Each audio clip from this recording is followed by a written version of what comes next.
Hi everyone, so today what I'm going to be doing is actually a review of what we did in class, because we went very quickly in class and we had a lot of information. So I really want to just go over the cardiovascular system and pretty much what you need to know for the midterm. The reason why I'm recording this is so you can actually watch this at your leisure, take your time to pause, stop, and record, and rewind if you need so. So what we're really going to be focusing on is the following. So first thing is function. So what's the key components of the cardiovascular system? Then we're going to be looking at the parts of the cardiovascular system. So what are the elements that make the cardiovascular system? And then lastly, we're going to be looking at the heart. So a lot of the structures in the heart. Okay, so let's go. Okay, so if we're looking at main functions of the cardiovascular system, there is one key word: transporting materials. So the entire cardiovascular system is all surrounded on transportation of materials. Now there's key materials that we really need to remember, and our first one is our gases. Now the gases that we really need to focus on is oxygen and carbon dioxide. So oxygen, it's throughout the body. The reason why is because you need oxygen for cellular respiration. Key thing is, no oxygen, no living cell. And then the byproduct of cellular respiration is carbon dioxide. So the body needs to actually get oxygen to all your cells and take away this. So that's your first port of transporting materials. Second key is nutrients. So the only way that the cell is going to survive if it has food. And that food is in the form of glucose. Now, this ties into the digestive system, because the whole point of the digestive system is to break down the food that you eat into small pieces so it can be absorbed. Now, just as the cells are taking in materials, there's also going to be byproducts, which is waste. And the body needs to get rid of this, so the cardiovascular system transports the waste to the kidneys. Another important function is your white blood cells. So WBC means white blood cell. And these are your basically army for your body. It protects your body against invasion, which we will talk about this later. Alright, so now for the components. 3 key components. The first one is the heart, right? This is the cardiovascular system, and heart is referred to in Latin, well, the root word for heart in Latin is cardio. So anytime you see the word cardio, it has to do with the heart. So of course, the cardiovascular system, the key component is the heart. And what's really important about this is that it creates the necessary force for blood to flow. If you don't have enough force, the blood is not going to flow, and your cells are not going to get the nutrients that it needs, so pretty much you will not have a living organism. So heart, really, really important. Now, the blood needs a passageway to flow, and the passageways are your blood vessels. Now we have 3 types of blood vessels. The first one's arteries. They carry blood away from the heart. And a good way to think about it, arteries start with an A. So arteries, they go away from the heart. Your second blood vessel that is important are your veins, and they carry blood towards the heart. But if you remember your arteries and away mnemonic, then you know that the veins is the opposite, brings it towards. And then last but not least, you have your capillaries. Now, your capillaries is where you have exchanges of substances. So when we're talking about substances, we're talking about all the nutrients that are transported via the blood's, the cardiovascular system. So O2, CO2, glucose, and etc., etc. And then last but not least, you need blood. Now, this is extremely important. Blood is a liquid connective tissue. So when we were talking about the types of tissue, remember this is when we were talking about the organization of matter, we have 4 types of tissue. We have epithelial, which is the type of tissue that surrounds organs.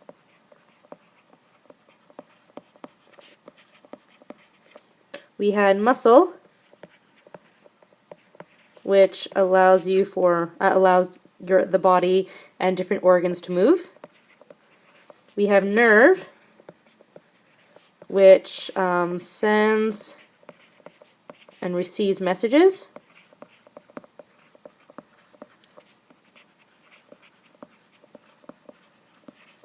And our last type is connective tissue, which basically, from the name, connects different components. So blood is your only, let me stress this, only connective tissue that is in liquid form. Okay, so now that we've talked about the components of the cardiovascular system, what we're really going to be doing now is talking about the heart. And we're really going to be focusing on the parts of the heart and where you have blood flow in the heart. Before we do that, this is again really important. The heart is made of cardiac muscle. And this muscle, if we remember, is only found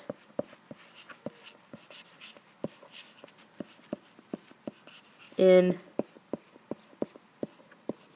the heart. Now, if the only thing that you remember from this entire presentation is anything that has a prefix cardiac has to deal with the heart, you'll be good. Now, remember key characteristics of cardiac muscle, striated. So you see these lines right here. These lines, that is your striations. So those parallel lines, those are your striations. Branched, forked.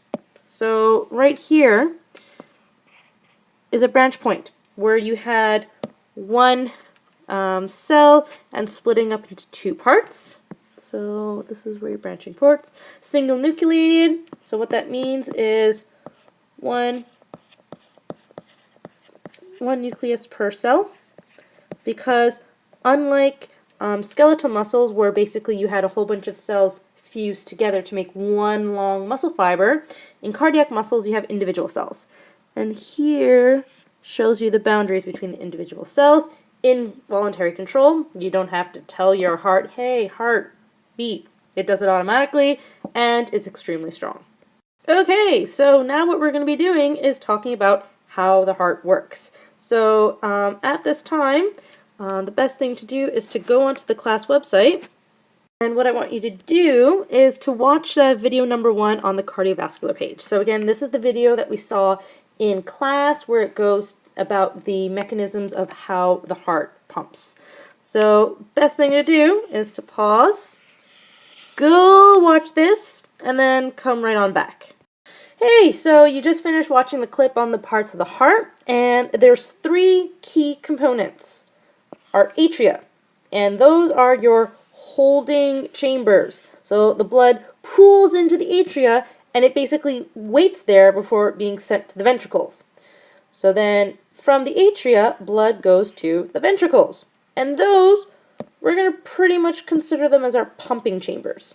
So those are the chambers where the heart creates the necessary force for the blood to be sent to either the lungs, if we're talking about the right ventricle, or the rest of the body, if we're talking about the left ventricle. And the thing that's separating the atria from the ventricle is our valves. And one way that we want to think about this is turnstiles. So we see these at Metro, we see these at La Ronde, right? They only turn in one direction, and it's a good way to think about it because valves only open in one direction. They're one-way doors, and they don't allow for backwards flow of the blood, which is really important because there's actually a lot of congestive heart defects that has to do with valves, and if your valves aren't working properly, it's not very good. Okay, so now we're going to be talking about the main components of the heart.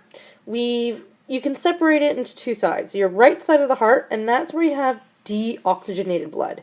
So when we're talking about deoxygenated blood, we're talking blood that has a low O2 level and consequently a high CO2 level. So this is blood that's coming in from the rest of the body and it's going to the heart. Now on the left-hand side of the heart, we have oxygenated blood. So this is blood that's coming from the lungs. So from lungs, it has high oxygen because it just came from the lungs. And what happens in the lungs? That's where you have gas exchange, where you have oxygen that comes from outside. You inhale it, it exchanges with in the lungs, you have gas exchange. And then as you exhale, you're releasing carbon dioxide. So we would have a high oxygen level and consequently a low CO2 level. So our different structures. The next few slides has the different structures, and then we're going to actually look at the a diagram of the heart and see where these structures are. Now, what I'm going to be doing when we're talking about the diagram of the heart, I'm actually going to be color coding the structures. So everything in blue is deoxygenated, and everything in red is oxygenated. So let's go. Okay, so what we have right here is a list of all the structures that we have in the heart. So we have our superior and inferior vena cava, and they're actually really, really important because they're the ones that bring blood from the body to the heart.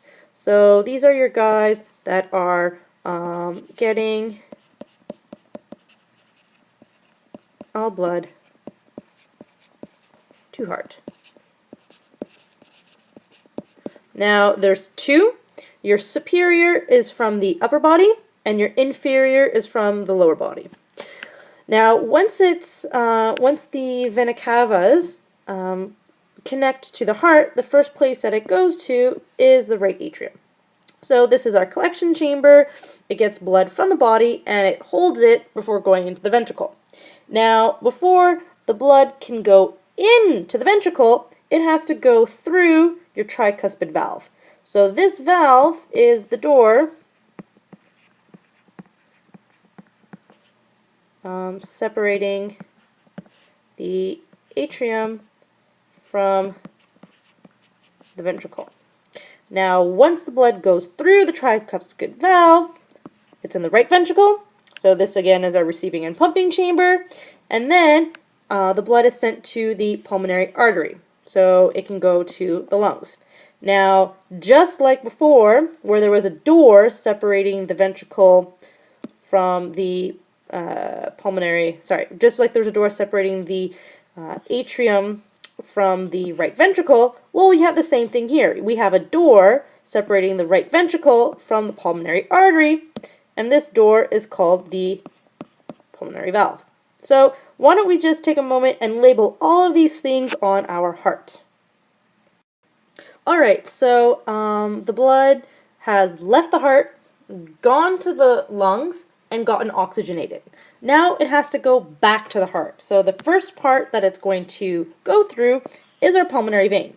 So this guy, he's responsible for bringing blood from the lungs to the heart. Now again, this is the exception. This vein is high in O2. It's the only vein that's actually carrying oxygenated blood. Now, once you have the vein, it is going to pull into the left atrium. Now the left atrium has the exact same function as the right atrium. The only difference is that in the left atrium you have oxygenated blood, but what it does, it's the same job. So again, it's a collection chamber, it gets the blood from the lungs, and it holds it.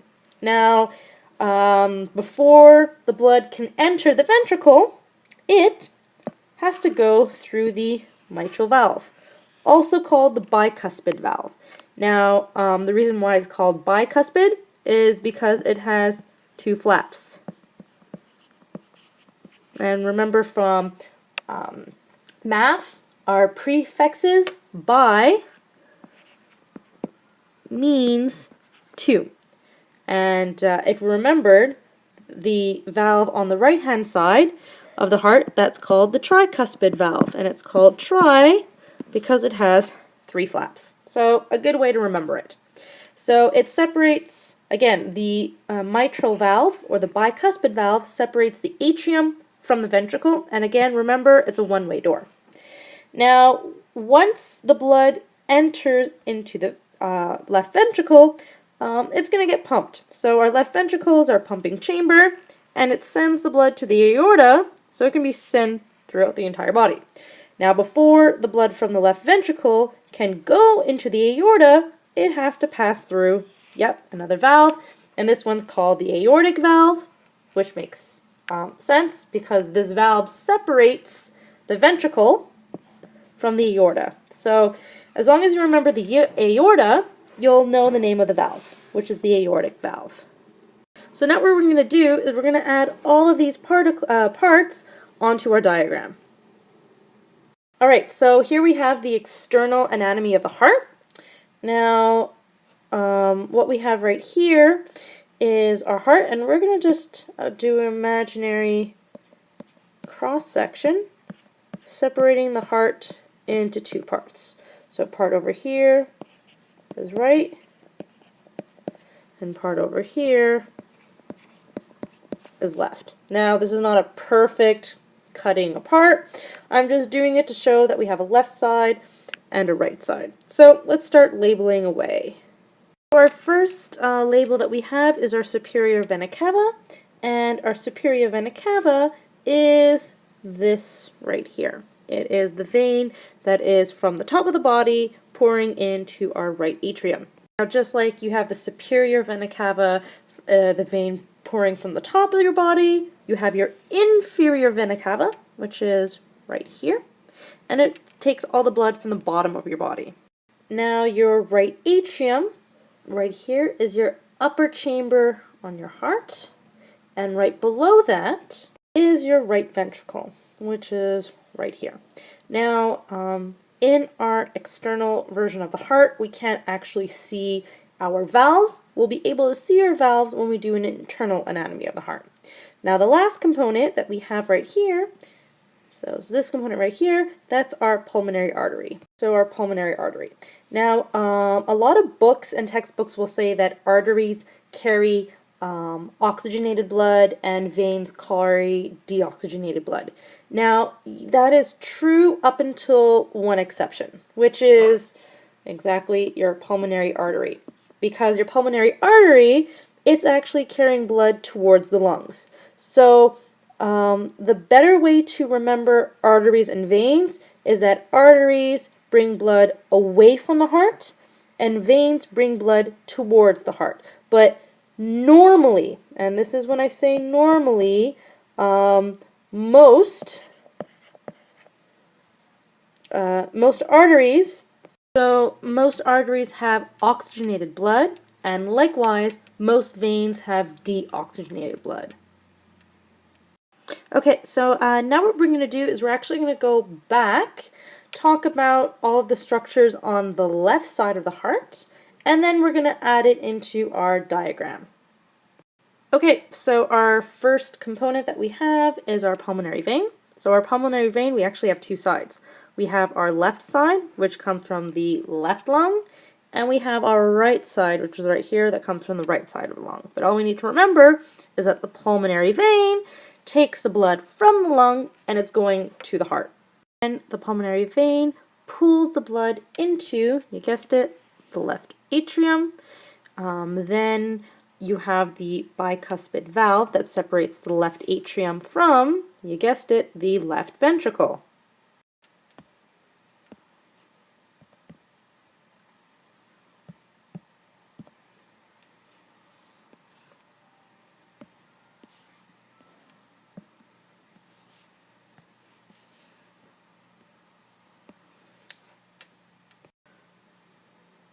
Okay, so now what we're going to do is add all of our labels into the internal anatomy of the heart.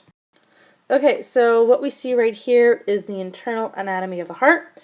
So pretty much all we did was cut the heart open. But we did it longitudinally, so we can see all of our chambers.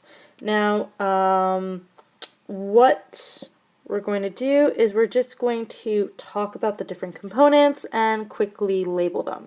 Now, the parts that we saw on the last slide, they're pretty much the same. The only ones that we didn't see are our valves. So we have a valve right here, a valve right here, a valve right here, and a valve right here. So I'm just going to number them 1, 2, 3, and 4.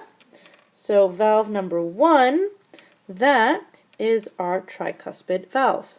And again, this valve is responsible for separating our right atrium and our right ventricle. Now what I've done is I've just used initials, so RA is right atrium, so right here. RV is right ventricle, and then PA is pulmonary artery. So our first valve is our tricuspid valve. Our second valve, so the valve right here, is actually our pulmonary valve. And our pulmonary valve is responsible for separating our right ventricle, so here, from our pulmonary artery. So the valve number 1 and valve number 2 carry deoxygenated blood. So again, deoxygenated blood is blood low in O2 and high in CO2. So those are the valves on the right. Now we're going to be talking about the valves on the left. And we have two valves. We have valve number, well actually this was numbered sillied. So valve number 3, we're going to actually cross that out and label that valve number 4. And this valve we're going to label as valve number 3. So valve number 3 is our mitral valve or our bicuspid valve. And the whole point of this valve is to be separating our left atrium from our left ventricle. Valve number 4, so that's the valve right over here, separates our left ventricle from our aorta, so it's actually called the aortic valve. So again, it separates our left ventricle from our aorta. So the only difference between our internal anatomy of the heart and our external is that we didn't get to see the valves, but what we've done right here is write in all the valves. But all the other chambers and all the other blood vessels are the same. So last thing that we're going to be doing is looking at the general blood circulation in the heart. So when we're looking at the pathway of the blood through the heart, first place that it's starting is right here, in your superior and in your inferior vena cava, and it pulls into your right atrium. Now once it's in its right atrium, it's going to be going through the tricuspid valve and into our right ventricle. Once it's in the right ventricle, it's going to go into the pulmonary artery, going through the pulmonary valve, and it's going to go into the lungs, all into the lungs, la da da da da. And now after its whole party into the lungs, it's going to come back into the heart from your pulmonary veins. So there's one on the left and there's one on the right. So at this point, it's going to go right here, which is our left atrium. Now it's going to go through the mitral valve, or again, the bicuspid valve, into our left ventricle. It's going to be in our left ventricle. Then it's going to go through the aortic valve into the aorta. Now, the pathways, extremely important to know. So you need to know that it starts at our vena cavas. So this is our starting point. And you need to know that it ends in the aorta. So, ending. And you need to know the intermediate steps. Extremely important. Now, general circulation in the body, well, after it's gone from the, so in this part where you have right atrium, right ventricle, goes to the lungs. And again, when we're at the lungs, the whole point is to get O2. The blood goes back, left atrium, left ventricle, and it goes to the tissue of the body. Now, in the tissues of the body, the whole point is to give cells O2 and nutrients, but mostly for our purposes, it's O2, and to take CO2. And the reason why it wants to take CO2 is because the blood is going to go back from the tissues to the heart, to go back to the lungs, to get rid of your O2. So, key thing is that the blood circulation. Key word in circulation is circuit. So, remember, in a circuit, it means you're going in a set path and you're never deviating from it. So the blood always is going to be recycled to the heart, to the lungs, to the rest of the body. I hope this clarifies things. Good luck for the midterm. Sleep. And if you have any questions, come see me.